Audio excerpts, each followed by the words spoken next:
Mesdames et messieurs, bonjour. Vous êtes sur l'élan africain et vous avez bien raison. Nous avons suivi ce lundi la visite du président burundais Evariste Ndayishimiye à Ouagadougou, au Burkina Faso, où il a été reçu avec les honneurs par son homologue burkinabé, le capitaine Ibrahim Traoré. Mais les échanges ne portent pas sur les relations entre les deux pays, mais plutôt sur les organisations dont les deux hommes sont à la tête, à savoir l'organisation l'Union africaine, dirigée par le président burundais Evariste Ndayishimiye, c'est lui le président en exercice, et la Confédération des États du Sahel, dirigée actuellement par le Burkinabé, le capitaine Ibrahim Traoré. C'est donc les relations entre l'AES et l'Union africaine qui était sur le menu des discussions. Mais il faut souligner avant tout que le président Ndayishimiye est arrivé à la tête de l'Union africaine en février 2026, alors qu'il avait été désigné par la même organisation comme émissaire spécial de l'organisation au Sahel. Il avait été désigné comme émissaire de l'Union africaine dans les États du Sahel. Ça veut dire, avant même son arrivée à la tête de l'Union africaine, il était chargé de jouer de médiateur entre les deux organisations. Vous le savez, avec les coups d'État qui ont eu lieu dans les trois pays du Sahel, le Mali, le Burkina Faso et le Niger, l'Union africaine a suspendu les trois pays de ces instances décisionnelles. Donc, ça veut dire que les trois pays, jusqu'à présent, ne sont pas membres de l'Union africaine. Et comme on a suivi, le capitaine Ibrahim Traoré, c'était en septembre dernier, après la nomination d'Evariste Ndayishimiye comme émissaire de l'Union africaine, le capitaine Ibrahim Traoré a indiqué, je paraphrase un tout petit peu, ils nous ont suspendus, nous sommes restés comme cela sans adresser la parole à qui que ce soit. Et maintenant, ils viennent de désigner un émissaire. On va l'écouter et puis on verra si on peut discuter. Et voilà donc que Evariste Ndayishimiye, avec cette double casquette, se rend au Burkina Faso. Et avec l'accueil qui lui a été réservé, on a compris qu'il y avait la volonté de dialogue des deux côtés. Ça veut dire en réservant l'accueil chaleureux qu'on a vu au président burundais, les autorités burkinabées ont montré qu'ils étaient à l'écoute et que les autorités voulaient discuter avec les autorités de l'Union africaine pour essayer de trouver un terrain d'entente. Mais vous savez justement que les trois pays avaient été suspendus des instances de l'Union africaine par cette prise de pouvoir par la force. Alors, la question que l'on peut se poser, de quoi est-ce qu'on va discuter? Parce qu'on a vu le président burundais qui a félicité son homologue burkinabé de l'élan qu'il a pour ramener la sécurité dans son pays, mais également pour développer. Vous savez, il a visité des infrastructures de développement au Burkina Faso. Il a félicité également le capitaine Ibrahim Traoré pour le soutien populaire dont il jouit. Alors, je posais la question, de quoi est-ce que les deux parties vont discuter? Puisque les autorités de fait sont là. Le capitaine Ibrahim Traoré est au pouvoir. Le général Tiani est au pouvoir. Et Assimi Goïta est au pouvoir. Ce sont les trois hommes d'État qui ont pris le pouvoir par la force. Je pose la question, de quoi est-ce qu'on va discuter? Est-ce qu'on va demander à ces trois hommes de quitter le pouvoir? Vous comprenez bien que cela est impossible. Et d'ailleurs, personne n'oserait faire cette proposition ou cette injonction de dire aux dirigeants, de fait, qui ont pris le pouvoir par la force, de laisser le pouvoir aux civils. De quoi est-ce qu'on va discuter? Est-ce qu'il va être question de voir comment rétablir, c'est les termes qui sont utilisés, rétablir l'ordre constitutionnel? Ça veut dire organiser des élections et permettre à tout le monde, et surtout aux civils, de participer et de concourir, de prétendre aux plus hautes fonctions du pays. C'est compliqué, vu la situation dans les trois pays. Bien évidemment, on ne va pas dire que la visite du chef de l'État burundais est inutile, loin de là. Bien au contraire, il faut toujours discuter. Mais la base de discussion, parce que le président burundais a dit qu'il s'est rendu compte de la réalité objective du terrain. Ça veut dire qu'il a compris pourquoi le coup d'État avait eu lieu. Si on essaie d'interpréter ces termes, c'est comme si il disait, j'ai compris pourquoi le coup d'État a eu lieu et on n'exige plus le départ du capitaine Ibrahim Traoré pour céder le pouvoir aux civils. Donc ça veut dire que les putschistes, ou disons pour utiliser des termes plus convenus, les dirigeants qui ont été amenés au pouvoir par la force ont maintenant la bénédiction de l'Union africaine et il n'est plus exigé qu'ils partent des postes qu'ils occupent. Ce qui veut dire en quelque sorte qu'ils ont gagné. Ça veut dire le capitaine Ibrahim Traoré, le Malien Assimi Goïta et le Nigérien Abdourahmane Tiani ont plus ou moins gagné. Personne ne demande leur départ et le terme, l'expression de revenir, de rétablir l'ordre constitutionnel n'apparaît plus dans les documents officiels. Autrement dit, pour discuter, c'est comme si ces trois hommes avaient dit aux dirigeants de l'Union africaine, venez discuter avec nous, mais de grâce, ne demandez pas notre départ, parce que nous ne partirons pas. Et d'ailleurs, on en parlait récemment. On a vu que ces trois hommes ne se cachent pas. Ils disent que pour eux, la démocratie est une valeur occidentale et qu'ils n'en veulent pas. Ils sont là, par exemple au Niger, le général Abdourahmane Tiani s'est donné un mandat non populaire puisqu'il n'y a pas eu d'élection. Et il dit c'est un mandat renouvelable 3 fois. Il peut rester au pouvoir 15 ans sans organiser des élections et personne ne trouve ça normal. Personne ne condamne cet état de fait. Tout le monde trouve cela normal.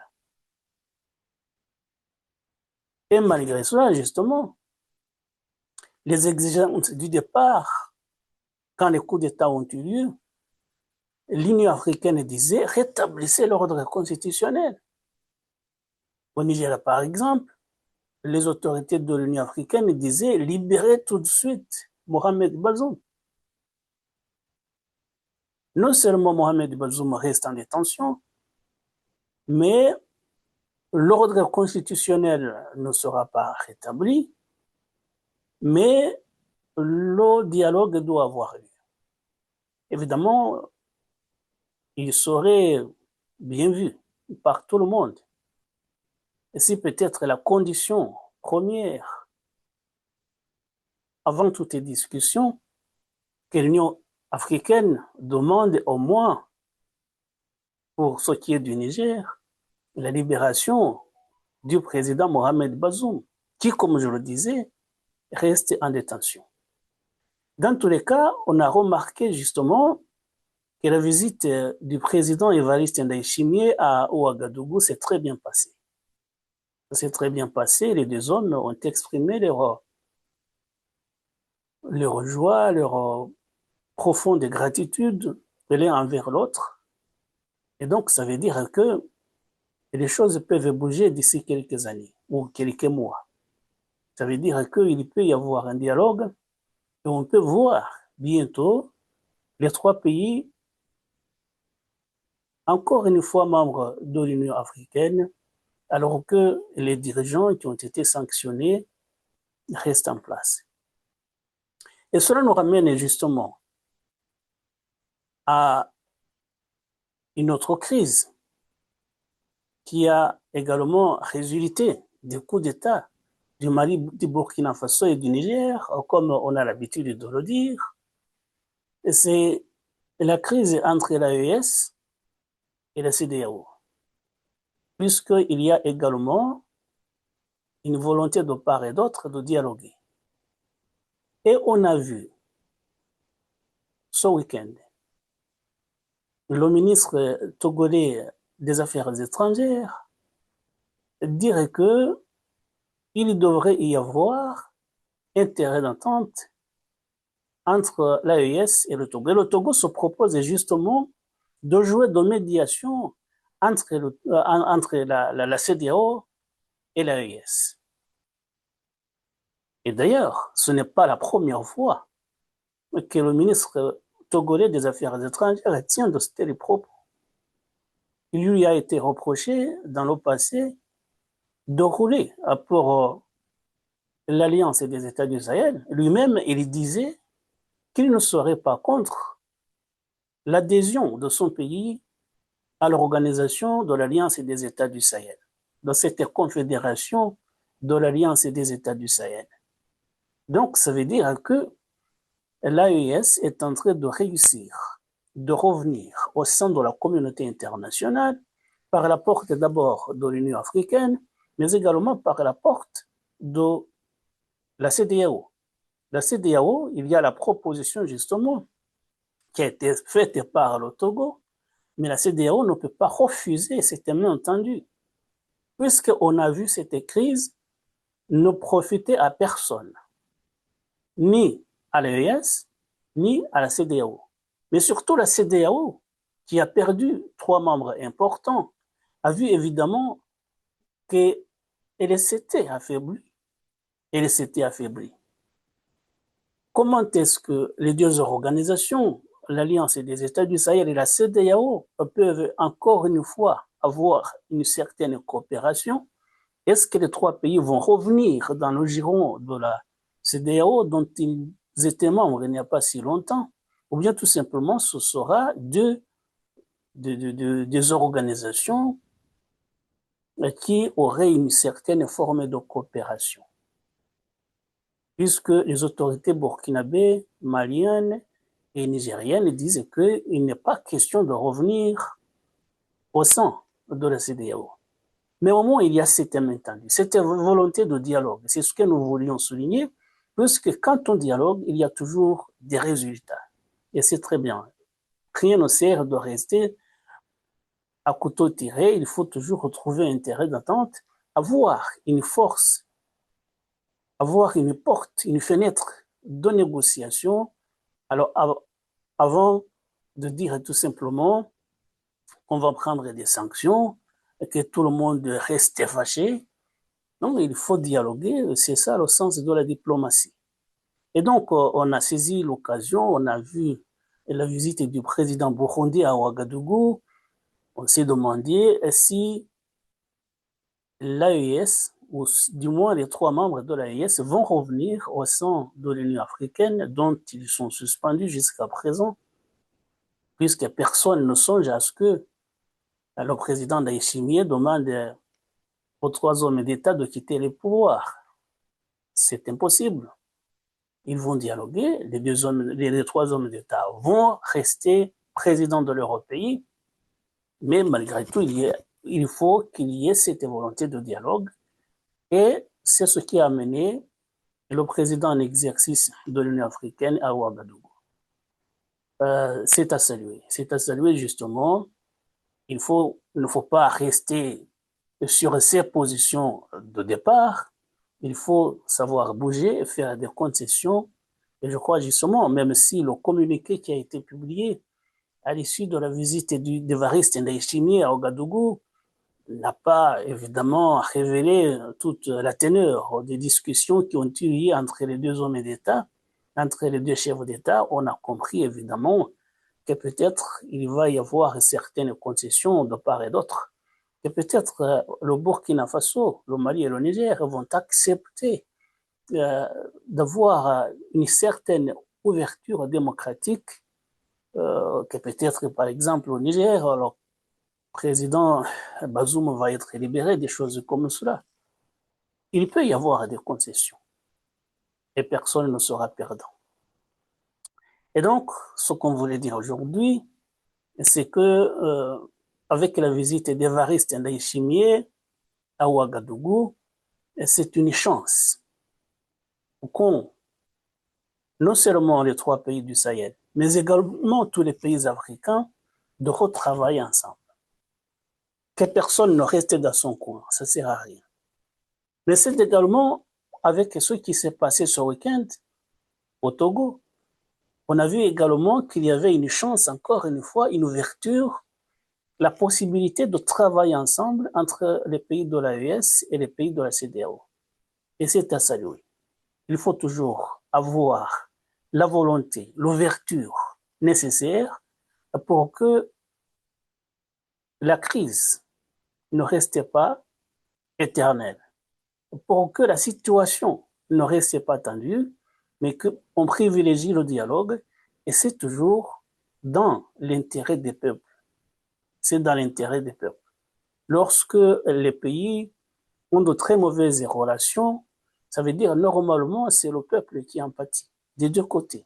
Parce que les échanges, évidemment, euh, les échanges n'ont plus lieu comme c'était avant, parce que justement, si vous voulez voyager, les autorités peuvent avoir un mauvais œil sur vous.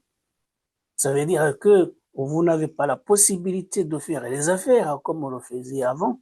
Mais quand il y a cette volonté de dialogue, quand les dirigeants discutent et que les points de friction sont résolus, les peuples en profitent bien évidemment. Voilà, c'est donc pour cela que nous voulions saluer ce déplacement qu'a effectué Évariste Ndayishimiye à Ouagadougou. Ça s'est très bien passé selon le communiqué officiel, mais c'est également quelque chose de très positif. C'est pour cela qu'on a voulu le souligner. Et voilà, mesdames et messieurs, merci encore une fois de nous avoir prêté attention et à très bientôt pour d'autres sujets. Au revoir.